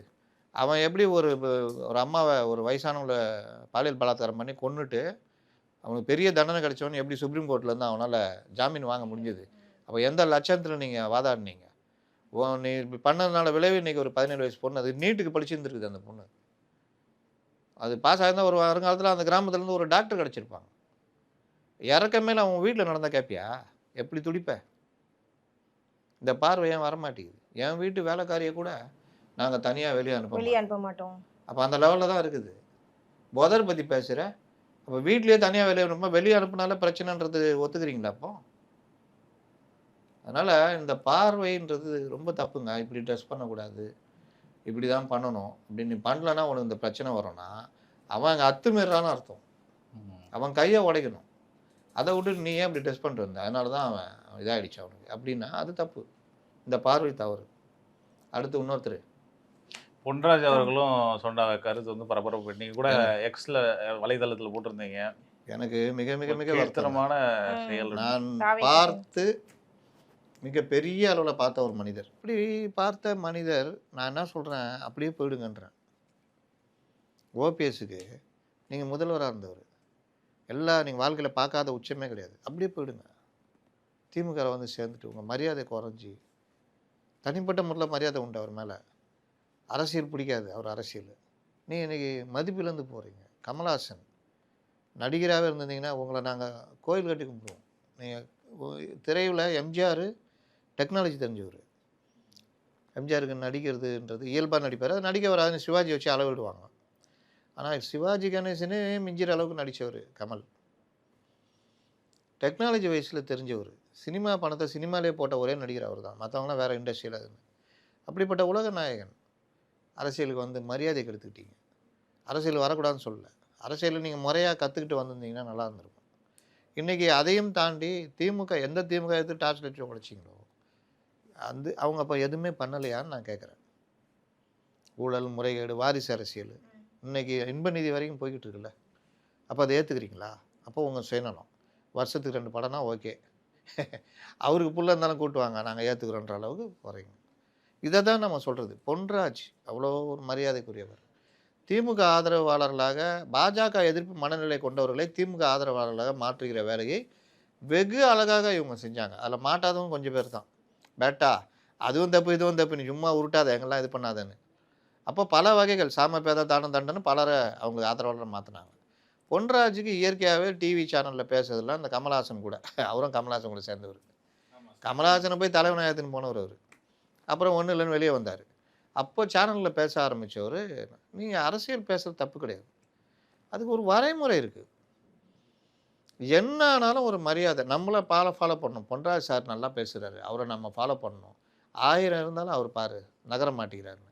ஆனால் அவர் நடுவில் கூட கண்டபடி பேசிட்டு இருந்தாருன்னு பார்த்துருந்தோம். ஆனால் அதில் உச்சம் தாவேகால இருக்கிற பெண் தொண்டர்களை பற்றி அவர் பேசியது. விபச்சாரிகள்ன்றாருங்க. ஏங்க பெண் இனத்தையே அவமதிக்கிற வார்த்தைங்க அது. நீங்கள் எப்படி இந்த வார்த்தையை சொல்லலாம்? அந்த குழந்தை ஏதோ ஒரு 16-17 வயசு பொண்ணு, அது ஒரு விஜய் மேலே இருக்கிற அன்பில் சொல்லுது, சகோதரியா இல்லைன்னா சகோதரியாக இருப்பேன், தாய் இல்லைன்னா தாயாக இருப்பேன் அப்படின்னு சொல்லும்போது அந்த பொண்ணு ஒரு ஆர்வக்கோளாறில் சொல்லுது. அந்த ஒரு பொண்ணு அதுக்கு இருக்கிற நாலேஜை வச்சுக்கிட்டு அந்த கட்சியில் இருக்க எல்லா பெண் தொண்டர்களையும் நீ அப்படி பேசுகிறேன்னா உனக்கு என்ன தைரியம்? எப்படி நீங்கள் அந்த மாதிரி பேசலாம்? உங்களுக்கு முதல்ல அதுக்கு அவர்களுக்கு அவமானம் இல்லை, விஜய்க்கு அவமானம் இல்லை, அந்த கட்சிக்கு அவமானம் கிடையாது, அங்கே இருக்கிற பெண் தொண்டர்களுக்கு அவமானம் கிடையாது. எல்லோரும் கட்சியிலும் எல்லோரும் மதிக்கிற மாதிரி அவங்க தலைவர் அவங்க மதிக்கிறாங்க, அவ்வளோதான். உனக்கு அவமானம், மனுஷனே கிடையாது, உன் பார்வையே தப்பு. கலாம் அவமானப்படுத்துறீங்க. குழந்தைகளாக பார்த்த ஒரு கலாம், குழந்தைகள் தவறு செய்தால் அதை கூட ஜாலியாக திருத்துவார். எங்கே போனாலும் அவர் என்கரேஜ் பண்ணார், கனவு காணுங்கள் அப்படின்னாரு. அப்படிப்பட்ட ஆளுகிட்ட இருந்துட்டு ஏதோ ஒரு குழந்தை தப்பாக சொல்லுது, இது ஒரு ஆர்வக்கோளாறில் சொல்லுது. இப்போ ஒரு ட்ரெண்டு மாதிரி ஆயிடுச்சு தளபதி அப்படின்றது. அதை பார்க்கும்போது அதில் கொஞ்சம் பெரிய ஈல்டாகி அதே மாதிரி பண்ணால் நம்மளை எல்லாரும் நம்ம ரீல்ஸ் நல்லா போகுதுன்னு பண்ணுறாங்க, கிரிஞ்சித்தனம்னு சொல்லுவோம். ஆனால் அதனால் யாருக்கு என்ன நஷ்டம் ஏதாவது இருக்கா? கொஞ்சம் பேர் சிரிச்சிட்டு போவான், கொஞ்சம் பேர் அப்படியே ரசிச்சுட்டு போவோம், அவ்வளோதானே. சமுதாயத்துக்கு எதாவது கேட்ட பேரா? ஆனால் சமுதாயத்தை திருத்தக்கூடிய இடத்துல, சொல்லக்கூடிய இடத்துல இருக்கவங்க அந்த குழந்தைகளை, அந்த தாய்மார்களை, அந்த சகோதரிகளை விபச்சாரிகள்னு சொல்கிறது உனக்கு யார் ரைட்ஸ் கொடுத்தது? எல்லாரும் கண்டிக்கிறாங்க இன்னைக்கு சமூக வலைதளத்தில். அவர் மன்னிப்பு கேட்கணும், கவலையே படல. 1க்கு 3 நாள் தடவை சொல்கிறாருங்க, திரும்ப பதிவு பண்ணுறாரு. தவறி வந்துச்சுன்னு அவர் கூட சொல்லவே முடியாது. அவர் இது வழக்கு போடுற அளவுக்கு இது. என்ன கேட்டால் தாவேக வழக்கறிஞர் பிரிவு அவர்கள் இது விஷயமாக அவர் மீது வழக்கு பதிவு செய்யறதுக்கான வேலைகளை செய்யணும். இனி யாரும் அந்த மாதிரி பேசக்கூடாது, பொதுமைப்படுத்தக்கூடாது. பெண்களை மரியாதையாக பேச தெரியணும். கொள்கை பிடிக்கலைன்ட்டு இப்போ நம்மளாம் விமர்சனம் பண்ணுறோம், கிண்டல் பண்ணுறோம், ஜாலியாக பேசுகிறோம். எங்கே தப்புன்னு சொல்கிறோம். அந்த தப்பை கரெக்ட் பண்ணிங்கன்னா உங்களையும் நம்ம பேச போகிறோம். இதெல்லாம் பிரச்சனைங்க உங்கள்கிட்டன்றோம். மற்றபடி நம்ம சொந்த வாழ்க்கை கூட நம்ம பேசல. ஞாபகம் இருக்கா? ஆமாம். சொந்த வாழ்க்கையை நம்ம எதுக்கு பேசணும்? அது அவர் பார்த்துக்குவார். ஆமாம். அதுக்கப்புறம் அவர் அந்த கட்சி தலைவர்களுக்கே சங்கடம் ஏற்படுத்துகிற மாதிரி ஒரே ட்ரெஸ் எல்லாம் போட்டு வரும்போது தான் நம்ம விமர்சனம் பண்ணுறோம். இது தப்புங்க. உங்கள் ஆளுங்களுக்கே சங்கடம். எனக்கு தெரிஞ்ச ஒரு அம்மா தீவிர இது போடுறேன், ஓட்டு அவருக்கு தான் போடுவேன்னு சொல்லியிருந்தாங்க. அவர் வீட்டுக்காரு நாம் தமிழர் கட்சி 2 பேருக்கும் சண்டை வந்துகிட்டு இருக்கோம். இன்றைக்கி ஒரு ஓட்டு நாம் தமிழர் கட்சி போயிடுச்சு. பெண்கள் ஏற்றுக்க மாட்டாங்க. குடும்பம், தன் மனைவி, தன் குழந்தைகள் இதை பார்க்காதவனை பெண்கள் ஏற்றுக்க மாட்டாங்க. நீ உலகத்துக்கே ராஜாவாரு, உன் வீட்டுக்கு நீ கூஜா, நீ ஒன்றும் இல்லாதவன், உன்னை மதிக்க மாட்டேன்னுவாங்க. அதை மீறி மதிக்க அதில் வேறு கதை. அது கல்ட்டு, ஒன்றும் பண்ண முடியாது. அப்போ அதெல்லாம் வந்துக்கிட்டு குறைகள், அதெல்லாம் நம்ம ஒன்றும் இது இல்லை, நாளைக்கே சரியாயிடும். ஆனால் நீங்கள் யார் சொல்கிறதுக்கு? பெண் இனத்தையே கேவலப்படுத்துறீங்க. இந்த கட்சியில் இருக்கவங்களாம் இப்படி நீங்கள் எப்படிங்க சொல்லுவீங்க? இவர் மேலே வழக்கு போடலாங்க, உமன் ஹராஸ்மெண்ட் எல்லாம் போடலாம். ஒரு 4 அவங்க உமன் விங்கெலாம் என்ன பண்ணுறாங்கன்னு தெரில, அவர் மேலே புகார் கொடுக்கணுங்க. அதனால் இது ரொம்ப டேஞ்சரான வார்த்தை. இது வன்மையாக கண்டிக்கத்தக்கது. மீண்டும் ஒரு நேர்காணலை சந்திப்போம். நன்றி சார். நன்றி, வணக்கம்.